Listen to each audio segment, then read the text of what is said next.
भेट आज रात में होई, भेट आज रात में होई। सबीर बाबू अभी मोहमी बिया हमरा साथ में। जब करतानी फोन ना उठावेलू, काहे हमरा के जान छछनावेलू।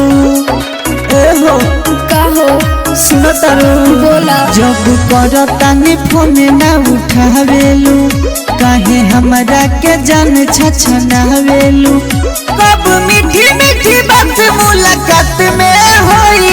आई हा आ जाई हा सखी के बारात में, भेट आज रात में होई।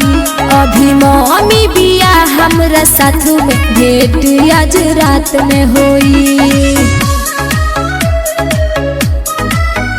अभी मम्मी बिया हमरा साथ में, भेट आज रात में होई, भेट आज रात में होई।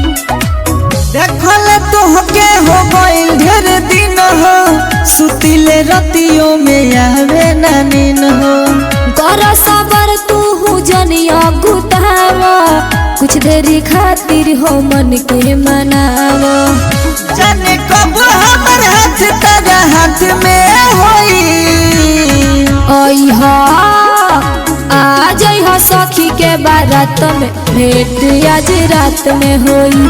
अभी मम्मी बिया हमरा साथ में, भेट आज रात में होई।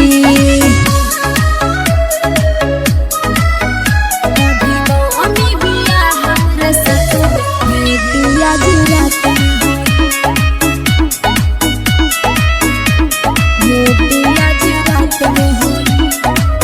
आज के रात जदी करबू बहाना, तुमसे नाराज तोहर हो जाई दीवाना। कैसे बताई अपना दिल के कॉलेस हो, बात के बुझा राकेश मिस्टर महेश हो। बड़े सहनी सुरंदर तो कुछ ना होई। आई हा आ जाई हा सखी के बारात में, भेट आज रात में होई। अभी मम्मी बिया हमरा साथ में, भेट आज रात में होई। काहे नहीं खो बात बुझत।